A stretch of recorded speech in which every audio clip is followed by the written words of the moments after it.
Hello students, welcome to 1+1 channel. இந்த ப்ராப்ளத்தில் பார்த்தீங்கன்னா in a class test 3 marks are given for every correct answer. Okay, class டெஸ்ட்டில் வந்து correct answer ஒரு correct ஆன்சருக்கும் 3 மார்க்ஸ் வந்து அவார்ட் பண்ணுறாங்க. ப்ளஸ் 3 மார்க்ஸ் ஆட் ஆகுது for every correct answer and -2 marks are given for every incorrect answer. அதாவது இப்போ நம்ம எக்ஸாமில் எழுதுவோம் இல்லையா, எக்ஸாம் எழுதும் போது நீங்கள் கரெக்டானதுக்கு மார்க், கரெக்டாக எழுதுனதுக்கு மார்க், ராங்காக எழுதிட்டிங்கன்னா அதுக்கு வந்து 0 மார்க் தான். கரெக்டுங்களா? ராங்காக எழுதிட்டிங்கன்னா மார்க் கிடையாது. இதுதான் நம்மளுடைய நீங்கள் நம்ம எழுதுகிற எக்ஸாம். இப்போ காம்படிட்டிவ் எக்ஸாம்ஸ்லாம் காம்படிட்டிவ் எக்ஸாம்ஸ்லாம் என்ன பண்ணுவாங்க, நெகட்டிவ் மார்க்கிங்ஸ் இருக்குது. அதாவது நீங்கள் தப்பாக எழுதிட்டிங்கன்னா 2 மார்க் குறைஞ்சிரும். அதாவது நீங்கள் எடுத்த மார்க்லேருந்து 2 மார்க் குறைஞ்சிரும். அப்போ என்ன அர்த்தம், நல்லா தெரிஞ்ச ஆன்சர் மட்டும்தான் எழுதணும். ஓகே, ஏன்னா தெரியாத ஆன்சர் வந்து சும்மா எப்படி எழுதிட்டிங்கன்னா என்ன ஆகும்னா மார்க் வாங்கினதுலேருந்து குறைஞ்சிரும். புரியுதுங்களா? இப்போ ஃபார் எக்ஸாம்பிள் ஒரு 10 கொஷின் ஆன்சர் இருக்கிற டெஸ்ட்டுன்னு வச்சுக்கோங்க. 10 கொஷின்ஸ், அதில் வந்து நீங்கள் 3 கரெக்டாக எழுதிட்டீங்க. 3 கரெக்டாக எழுதிட்டிங்கன்னா 3 3s are 9 மார்க்ஸ் உங்களுக்கு கிடச்சிரும். இப்போது மீதி 7 கொஷின் இருக்குல்ல, 7மே அட்டன் பண்ணலைன்னா உங்களுக்கு 9 மார்க்ஸ் அப்படியே வந்துடும். சப்போஸ் அந்த மீதி 7 கொஷினில் நீங்கள் ஒரு 3 கொஷின் அட்டன் பண்ணி தப்புன்னு வைங்களேன், என்ன ஆகும்னா அந்த ராங் ஆன்சருக்கு 2 மார்க் குறைச்சிருவாங்க. அப்போ 3 கொஷின் தப்பு இல்லை, 3 2s are 6 மார்க். அப்போ வாங்கின 9 மார்க்லேருந்து 6 மார்க் போயிடும். அப்போ 3 மார்க் தான் நீங்கள் வாங்கியிருக்கீங்கன்னு அர்த்தம். ஸோ அதுக்கு பேர் தான் நெகட்டிவ் மார்க்கிங்னு அர்த்தம். சரிங்களா? ஸோ அதுதான் கொஷனில் தெளிவாக சொல்லியிருக்காங்க. In a class test +3 marks are given for every correct answer and -2 marks are given for every incorrect answer and no marks for not attending any question. Attend பண்ணலைன்னா நோ மார்க்ஸ், அவ்வளோதான். Attend பண்ணால் கரெக்டாக இருந்தால் 3 mark, attend பண்ணி ராங்காக இருந்தால் 2 mark குறைச்சிருவாங்க. Attend பண்ணாமல் இருந்ததுன்னா no mark, mark கிடையாது. ஓகே, ஸோ இதுதான் வந்து இந்த சம்மோட கான்செப்ட். புரிஞ்சிச்சா? இப்போ ஆன்சர் டு த கொஷின் என்ன கேட்குறாங்கன்னா, ராதிகா ஸ்கோர் 20 மார்க்ஸ். எவ்வளோ மார்க் எடுக்கிறாங்களா? 20 மார்க்ஸ் எடுக்கிறாங்க. If she has God 12 correct answers. 12 correct answer எழுதி அவள் 20 மார்க்ஸ் தான் எடுக்கிறாள். இப்போ லாஜிக் படி என்ன வரும்னா, 12 கரெக்ட் ஆன்சர் எழுதிட்டாங்கன்னா 12 × 3 என்ன வரும், 36 மார்க் அவள் எடுத்திருக்கணும். ஆனால் 20 மார்க் தான் எடுத்திருக்கா. அப்போ என்ன ப்ராப்ளம்னு பார்த்தீங்கன்னா, how many questions has she attempt incorrectly. Wrong attend பண்ணியிருப்பால, அப்போ என்ன பண்ணணும், அதை குறைச்சிருவாங்க. So very simple sum. 12 question எழுதியிருக்கா, 20 மார்க் தான் வாங்கியிருக்கா. கரெக்டாக? அப்போ 12 கொஷின் எழுதியிருக்கானா 12 × 3 36 மார்க் வாங்கணும். ஆனால் 20 தான் வாங்கியிருக்கா. 16 மார்க் காணும். 16 மார்க்ஸ் வந்து இல்லை. அப்போ எத்தனை கொஷின் அவள் ராங்காக அட்டன் பண்ணதுக்காக அந்த 16 மார்க் குறைச்சிருப்பாங்க? ஒரு கொஷினுக்கும் 2 மார்க் குறைச்சிட்டாங்க. Very simple. Yes, you got the answer. 8 question, 8 2 தான் தானே 16. அப்போ 8 கொஷின் அவள் வந்து ராங்காக அட்டன் பண்ணதுனால 16 மார்க் குறைச்சிட்டான். இதுதான் concept.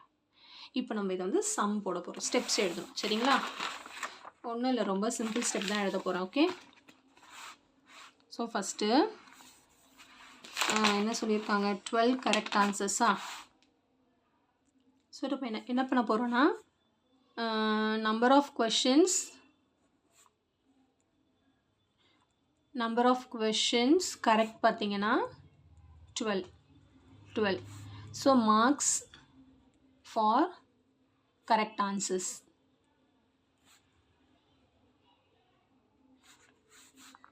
Marks for 12 correct answers பார்த்தீங்கன்னா ஒரு கொஷனுக்கும் 3 மார்க். அப்போ 36 மார்க்ஸ் அவள் வாங்கணும். ஆனால் Radhika got only 20 marks. 20 marks. அப்போ என்ன அர்த்தம், இன்கரெக்ட் மார்க்ஸ். அப்போ number of marks reduced for incorrect answers. Incorrect ஆன்சர்ஸ்க்கு எவ்வளோ ரெடியூஸ் பண்ணியிருக்காங்கன்னு அர்த்தம், 36 மார்க் வாங்கியிருக்க வேண்டியது 20 தான் வாங்கியிருக்கா. அப்போ 16 மார்க் வந்து ரெடியூஸ் பண்ணிட்டாங்க. ஏன்னா வந்து இன்கரெக்ட் ஆன்சர் எழுதுனதுக்காக 16 மார்க்ஸ் வந்து அவள் ரெடியூஸ் பண்ணிட்டாங்க. அப்போ அவள் எத்தனை கொஷின் பார்த்தீங்கன்னா, அவள் எத்தனை கொஷின் ராங்காக எழுதியிருக்கா. ஒரு கொஷினுக்கு வந்து 2 மார்க்னா how many questions, number of questions attempted wrongly is equal to ஒரு கொஷினுக்கும் 2 மார்க்னா அப்போ அதை 2ஆல் டிவைட் பண்ணால் 8 கொஷின்ஸ் வந்து அவள் தப்பாக அட்டன் பண்ணியிருக்கான்னு அர்த்தம். புரியுதுங்களா? இது வந்து மார்க்ஸ் தான் கண்டுபிடிச்சிருக்கேன். ஸ்டெப் வந்து நம்ம எப்படி வேணாலும் எழுதிக்கலாம். நீங்கள் உங்கள் ஸ்கூலில் எப்படி ஃபாலோ பண்ணுறாங்களோ அந்த மாதிரி நீங்கள் ஃபாலோ பண்ணிக்கோங்க. ஓகே. ஸோ இதில் இன்னொரு சப்டிவிஷன் இருக்குது பாருங்கள். அதில் என்ன கேட்டிருக்காங்கன்னா, மோகினி scores -5 marks in this test. அதாவது இவன் என்ன பண்ணியிருக்கா, -5 மார்க் தான் எடுத்திருக்கா. In this test though she has got 7 correct answers.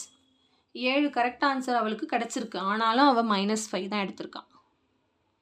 அப்போ என்ன பண்ணியிருக்காங்கன்னா, how many questions has she attempt இன்கரெக்ட்லின்னு கேட்குறாங்க. ஓகே. அப்போ என்ன பண்ணணும், சேம் சம் தான். ஃபஸ்ட்டு நம்பர் ஆஃப் கொஷின்ஸ் கரெக்ட்லேருந்து நான் வரேன். சேம் ஸ்டெப்ஸ் தான் எழுத போகிறேன். சரிங்களா? Number of questions correct is equal to 7. So marks for 7 correct answers.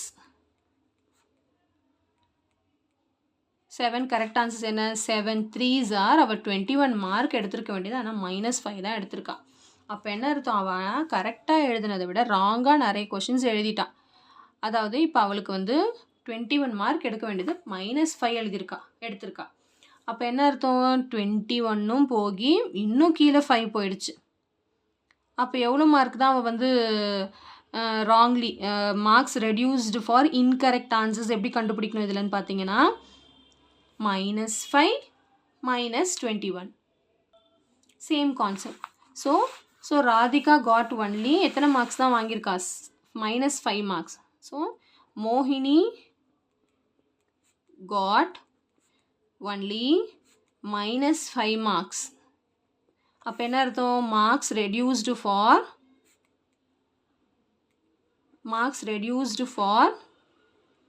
incorrect answers. Marks reduced for incorrect ஆன்சர்ஸ்க்கு நம்ம என்ன பண்ணியிருந்தோம், இங்கே மார்க் வாங்கினதில் அவார்டட் மார்க் எவ்வளோ வாங்கணுமோ கரெக்ட் ஆன்சருக்கு மைனஸ் அவள் எவ்வளோ மார்க் வாங்கியிருக்கான்னு பண்ணோம் இல்லையா? அதே மாதிரி தான் இங்கேயும் பண்ண போகிறோம். சரிங்களா? இங்கே என்ன பண்ண போகிறோன்னா, -5 -21. அப்போ என்ன அர்த்தம், -26 மார்க் வந்து என்ன ஆயிடுச்சு, ரெடியூஸ் பண்ணதுனால, அதாவது 21லேருந்து 26 மார்க் ரெடியூஸ் பண்ணதுனால தான் அவள் வந்து 5 மார்க்கில் வந்து நிற்கிறான். ஓகே. அப்போ இது எத்தனை கொஷின்ஸுன்னு கண்டுபிடிக்கணும். அப்போ எத்தனை கொஷின்ஸுன்னு கண்டுபிடிக்கணும்னா டிவைடட் பை 2. ஏன்னா ஒரு கொஷினுக்கும் வந்து 2 மார்க். அப்போ 26 மார்க் வாங்கியிருக்கானா, 26 மார்க் வந்து அவளுக்கு குறைஞ்சிருக்குன்னா 21 மார்க் வாங்கியிருக்கணும். 5 மார்க் தான் வாங்கியிருக்கா. அப்போ 26 மார்க் குறைஞ்சிருக்கு. அப்போ என்ன அர்த்தம், அதை 2ஆல் டிவைட் பண்ணிடணும். So number of questions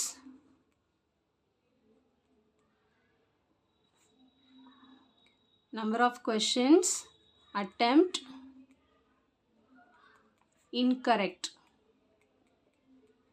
incorrectly equal to 26 2ஆல் டிவைட் பண்ண எத்தனை கொஷின், 13 கொஷின்ஸ் வந்து அவள் இன்கரெக்டாக அட்டன் பண்ணியிருக்கான். ஓகே, ராங்காக அட்டன் பண்ணியிருக்கான். அதனால தான் அப்படி வந்து அவளுக்கு மைனஸில் போயிடுச்சு. சரி, இப்போ இதே மாதிரி நீங்கள் போடணுன்னு பார்த்தீங்கன்னா என்ன பண்ணலான்னா, நம்ம வந்து என்ன பண்ணியிருக்கோம், அவள் வாங்கின மார்க்லேருந்து தான் மைனஸ் பண்ணியிருக்கோம். நம்மளும் வந்து வாங்கின மார்க் எவ்வளோன்னு பார்த்தீங்கன்னா 21 இப்படி போட்டுக்கோங்க. 21 மைனஸ் ஆஃப் -5 அப்படிங்கும் போது இந்த மைனஸ் இன்ட்டு மைனஸ் ப்ளஸ் ஆயிரும். அப்போ 21 + 5 will become 26. ஓகே. அதாவது அவள் எவ்வளோ வாங்க வேண்டியது இருக்கோ அதுலேருந்து அவள் வாங்கின மார்க்கை மைனஸ் பண்ணணும். அப்போ 21 மைனஸ் ஆல்ரெடி இங்கே ஒரு மைனஸ் இருக்குது. ஸோ அந்த 2 மைனஸும் சேரும் போது ப்ளஸ் ஆயிரும். ஓகே. ஸோ அப்போ நம்மளுக்கு 26ன்னு கிடைக்கும். அதை 2ஆல் டிவைட் பண்ணிங்கன்னா உங்களுக்கு 13ன்னு கிடைக்கும். கான்செப்ட் புரியுதுங்களா? ரொம்ப சிம்பிள் கான்செப்ட் தான், கொஞ்சம் நம்ம வந்து யோசிச்சு போடணும். ஓகே. ஸோ கண்டிப்பாக இந்த சம் நல்லா உங்களுக்கு கிளியராக அண்டர்ஸ்டாண்ட் ஆகிருக்கும்னு நினைக்கிறேன்.